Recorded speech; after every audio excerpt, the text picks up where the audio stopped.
Hello friends, welcome to study for JKSSB।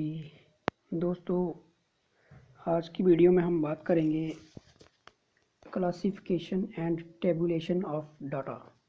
ठीक है, हमारा जो टॉपिक है वो है स्टैटिस्टिक्स का topic number second, tabulation and compilation of data. आज इसके बारे में स्टडी करेंगे। हमारे चैनल पे अगर आप नए हो तो चैनल को सब्सक्राइब करें और बेल आइकन दबाना ना भूलें। तो आइए स्टार्ट करते हैं। Classification and tabulation. पहले आता है डाटा। डाटा क्या होता है? डाटा मतलब कि जो भी आपके पास चीज़ अवेलेबल है, जब वो रॉ फॉर्म में होती है, ठीक है, जब वो ऑर्गेनाइज्ड नहीं होती है तो उसको कहते हैं डाटा। वो इन्फॉर्मेशन जो ऑर्गेनाइज्ड नहीं है, रॉ फॉर्म में अवेलेबल है, उसको कहते हैं डाटा। जब आप उसको ऑर्गेनाइज्ड वे में बना लेते हो, उसको कोई ग्रुप्स में डिवाइड कर लेते हो या फिर उसको सॉर्ट कर लेते हो, ऑर्गेनाइज्ड वे में रखते हो, तो उसको बोलते हैं इन्फॉर्मेशन। ठीक है। Classification is the first step in tabulation. अब ये हमने पढ़ना है क्लासिफिकेशन और टेबुलेशन। क्लासिफिकेशन जो है टेबुलेशन का फर्स्ट स्टेप है। इसको कंपाइलेशन ऑफ डाटा भी कहते हैं। क्लासिफिकेशन जब भी करते हैं उसके बाद ही टेबुलेशन होती है। टेबुलेशन क्या होती है? टेबुलेशन होती है इंफॉर्मेशन को टेबल की फॉर्म में प्रेजेंट करना। To present the information in tabular form. ठीक है, जैसे रो और कॉलम में बना के उसको पेश करना। Classification implies bringing together the items which are similar in some respect. और क्लासिफिकेशन या कंपाइलेशन क्या होती है? इसमें हम इंफॉर्मेशन को, वो जो भी इंफॉर्मेशन जो आइटम हमारे पास अवेलेबल है, उनको हम क्या करते हैं, ग्रुप्स में डिवाइड करते हैं। ठीक है, उनको हम क्या करते हैं, ग्रुप्स में डिवाइड कर लेते हैं। ठीक है, on the basis of their nature, behaviour, या फिर उनके जो कॉमन करेक्टरिस्टिक्स होंगे उनके बेस पे। जैसे मान लो कि अगर हम किसी क्लास की बात करते हैं, उस क्लास में 20 स्टूडेंट्स हैं, तो उसमें हम क्या करेंगे, जब हम मेल अलग कर लेंगे, फीमेल स्टूडेंट्स अलग कर लेंगे, बॉयज़ अलग, गर्ल्स अलग, तो वो क्या हो जाएगा, क्लासिफिकेशन। ठीक है। After classification, tabulation is done to condense the data in a compact form which can be easily comprehended. जब क्लासिफिकेशन हो जाती है उसके बाद हम टेबुलेशन करते हैं। टेबुलेशन मतलब डाटा को टेबल की फॉर्म में प्रेजेंट करना। ठीक है, उससे क्या होता है, जो डाटा होता है वो कंडेंस होता है और इजीली हमें समझ भी आ जाता है। जैसे हम क्या करेंगे कि हमारे पास एग्जांपल लेते हैं कि कोई क्लास है, 10th क्लास है, तो उसके 20 स्टूडेंट्स हैं। ठीक है, हमने क्या किया, टेबल की फॉर्म में बना लिया उसको, मेल अलग कर लिए, फीमेल अलग कर लिए, इस तरह से हो सकता है, या फिर ऐसे कर सकते हैं, एज ग्रुप के हिसाब से कर सकते हैं उनको डिवाइड। ठीक है ना, तो वो आ जाएगा टेबल की फॉर्म में। नेक्स्ट है हमारा टेबुलेशन ऑफ डाटा। अब इसको अच्छे से देखते हैं। टेबुलेशन में क्या होता है, compress the data into rose and column and relation can be understood. तो हम इसमें क्या करते हैं, जो भी हमारा डाटा है उसको हम रोज़ और कॉलम में डिवाइड कर लेते हैं। डाटा को कंप्रेस किया जाता है रोज़ और कॉलम में, और उस जो इन्फॉर्मेशन हमें मिलती है फिर उस चीज़ को हम समझ के एनालिसिस करते हैं। ठीक है। नेक्स्ट है tabulation simplifies complex data, facilitates comparison, gives identity to the data and reveals pattern। Tabulation किस चीज़ में हेल्प करता है? पहली बात तो ये है कि जो कॉम्प्लेक्स डाटा हमारे पास अवेलेबल है उसको सिंप्लीफाई करेगा। जब आपका डाटा जो है आपको टेबल की फॉर्म में मिलेगा तो ईजिली आप समझ पाओगे कि हाँ ये चीज़ इस तरह से है। ठीक है, उसमें उससे क्या होता है, कंपैरिजन करने में आसानी हो जाती है। Gives identity to the data and reveal patterns. ठीक है, तो आपका जो डाटा है वो एक सिंपल फॉर्म में आपके सामने अवेलेबल होता है, जिसको आप अच्छे से समझ सकते हो और एनालिसिस कर सकते हो।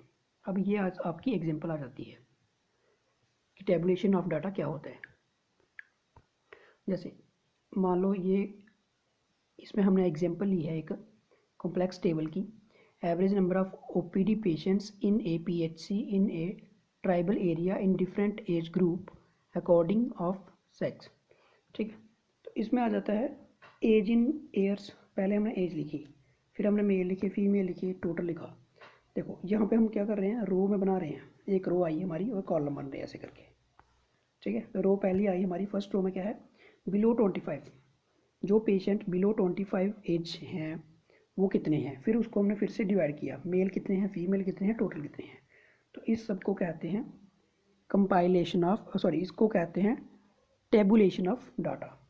ठीक है, हम क्या करते हैं, हर जो डाटा है उसको हम रो और कॉलम में बना लेते हैं, उसको रो और कॉलम में प्रेजेंट करते हैं, जिससे आपको समझने में आसानी हो जाए। जैसे आप यहाँ पे जब देखोगे तो आपको ईजिली समझ आ जाएगा कि जो 25 से कम है वो कितने हैं, मेल कितने हैं, फीमेल कितने हैं, आप कितनी ईजिली इस चीज़ को देख रहे हो। लेकिन जब ये डाटा आपके पास इनऑर्गेनाइज्ड फॉर्म में पड़ा होगा, ठीक है ना, जब ऐसे रॉ डाटा पड़ा होगा तो आपके लिए बहुत डिफ़िकल्ट हो जाएगा इन चीज़ों को समझना कि 25 से कम वाला कौन सा है, उससे ज़्यादा वाला कितने हैं, मेल कौन है, फीमेल कौन है। तो वो मतलब वो आपके लिए क्या है, एक टाइम कंज्यूमिंग प्रोसेस होगा। लेकिन इससे क्या होता है, आपका टाइम भी ईजिली सेव हो जाएगा, आप बिल्कुल आसानी से समझ पाओगे कि कौन कौन से ग्रुप्स में कौन कौन से स्पेसिफिक जो भी है हैं। ठीक है, जैसे यहाँ पे मेल और फीमेल की बात चल रही है, पेशेंट की बात चल रही है, तो आपको ईजिली समझ आ रहा है कि एज ग्रुप कहाँ से लेके कहाँ तक कौन कौन है।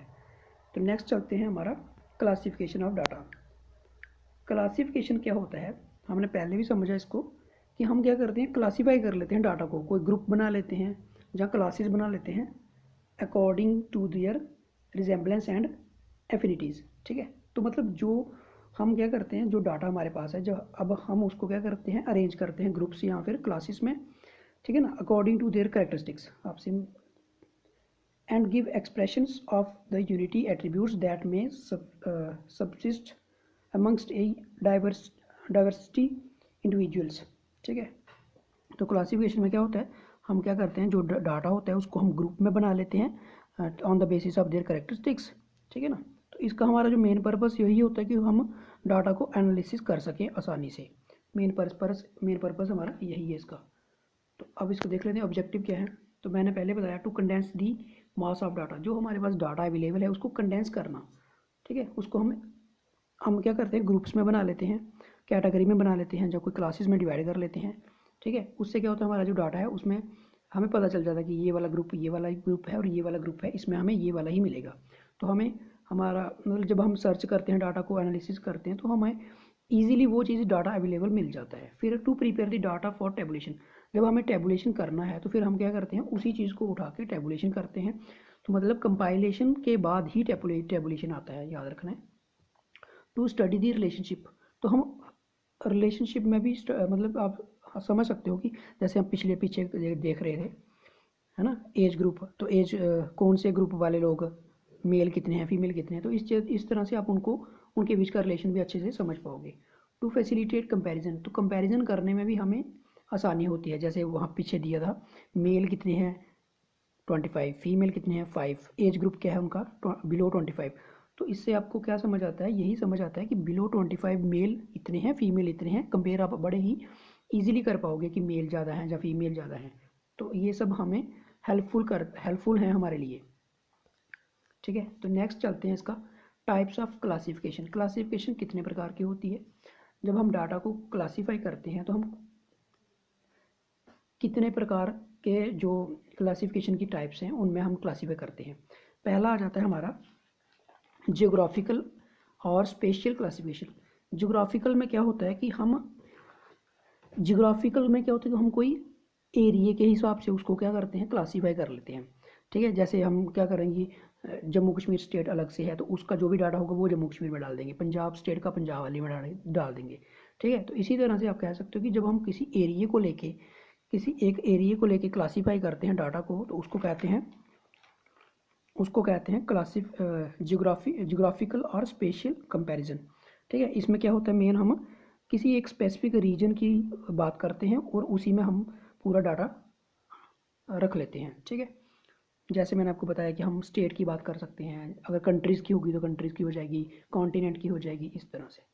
तो नेक्स्ट है हमारा क्रोनोलॉजिकल क्लासिफिकेशन। क्रोनोलॉजिकल तो ये तो सबसे आसान है। क्रोनोलॉजिकल में क्या होता है कि हम अकॉर्डिंग टू डेट अपना डाटा हम क्या करते हैं, स्टोर कर लेते हैं, ठीक है। इसमें जो हम डाटा प्रेजेंट करते हैं उसको कैसे करते हैं, अकॉर्डिंग टू डेट। जैसे मान लो जनवरी का जनवरी में, फिर फेबररी का, फिर ऐसे हमारा चलता जाएगा मार्च अप्रैल, ठीक है। तो मतलब on the basis of date ये तब चलता है। नेक्स्ट है हमारा क्वालिटेटिव क्लासिफिकेशन। क्वालिटेटिव क्लासिफिकेशन क्या होता है कि जो चीज़ हम मेज़र नहीं कर सकते किसी स्केल पर, वो आ जाता है हमारा क्वालिटेटिव क्लासिफिकेशन में। क्वांटिटेटिव क्या होती है, क्वांटिटेटिव क्लासिफिकेशन वो होती है जिसमें हम क्वांटिटी की बात करेंगे, जिसको हम मेज़र कर सकते हैं।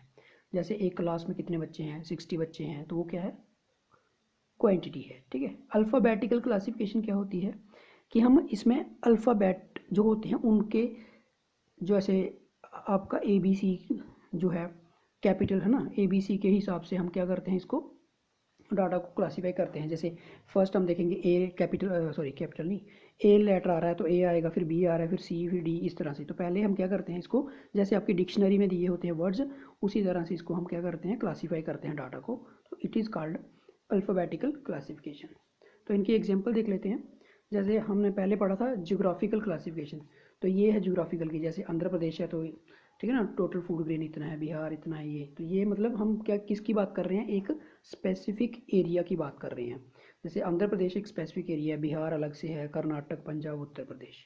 नेक्स्ट हमारा है पॉपुलेशन ऑफ इंडिया। तो ये है, अब इतनी पॉपुलेशन है कि करोड़ में पॉपुलेशन है, तो इसको हम स्केल पे मेज़र नहीं कर सकते। तो ये क्या आ जाता है हमारा क्वांटिटेटिव, ठीक है। ये सॉरी ये क्वालिटेटिव आ जाएगा, ठीक है। तो ये क्या है, क्वालिटेटिव क्लासिफिकेशन, जिसको हम मेज़र नहीं कर सकते स्केल पर। तो नेक्स्ट है हमारा क्वांटिटेटिव। क्वांटिटेटिव मतलब जिसको हम मेज़र कर सकते हैं, ठीक है। जैसे यहाँ पे है वेट दिया है बच्चों का 40 to 50, 60 बच्चे हैं, 60 to 50 to 60 जिनका वेट है वो 50 बच्चे हैं। तो ये क्या है, जिसको हम काउंट कर सकते हैं, स्केल पे मेज़र कर सकते हैं, उसको बोलते हैं क्वांटिटेटिव क्लासिफिकेशन। नेक्स्ट है हमारा अल्फ़ाबेटिकल ऑर्डर। तो जैसे आंध्र प्रदेश ए से आया, फिर असम ए से आया, बिहार बी से, फिर उसके बाद जी आ रहा है, फिर एच है ना। तो ये चीज़ है आपका अल्फ़ाबेटिकल ऑर्डर, मतलब वो वाली सीक्वेंस बनानी है जो डिक्शनरी में बनी होती है। पहले ए वाले, ए कैपिटल वाले, सॉरी ए ए लेटर वाले आएंगे, फिर बी लेटर, फिर सी, फिर डी, इस तरह से, ठीक है। तो इसको बोलते हैं अल्फ़ाबेटिकल ऑर्डर। इसमें आप ऐसे भी देख सकते हो कि जैसे एक क्लास है तो पहले आप क्या करते हो, ए वाले जो बच्चे का नाम ए से स्टार्ट करते हो, ए से, फिर बी वाला, फिर सी वाला, फिर डी वाला, इस तरह से। तो इस तरह की सीक्वेंस बनती है इसमें, इसको कहते हैं अल्फ़ाबेटिकल ऑर्डर, ठीक है। तो उम्मीद करता हूँ आपको हमारा ये जो सेशन है वो पसंद आया होगा। अगर आपको कोई डाउट हो तो आप कमेंट सेक्शन में उनको पोस्ट कर सकते हैं, आपकी पूरी हेल्प की जाएगी। हमारे टेलीग्राम ग्रुप पे जुड़ने के लिए हमें आप डिस्क्रिप्शन में मैं लिंक डाल दूंगा, वहाँ से आप हमारे टेलीग्राम चैनल पे हमारे साथ जुड़ सकते हैं, जहाँ फिर आप स्टडी फॉर JKSSB ऑफिशियल करके सर्च करोगे तो आपको हमारा जो चैनल है टेलीग्राम का वो मिल जाएगा। आप हमें वहाँ पे जुड़ सकते हो। वहाँ पे आपको करंट अफेयर और बाकी की जो अपडेट्स होती हैं वो आपको मिलती रहेंगी। Okay friends, thank you.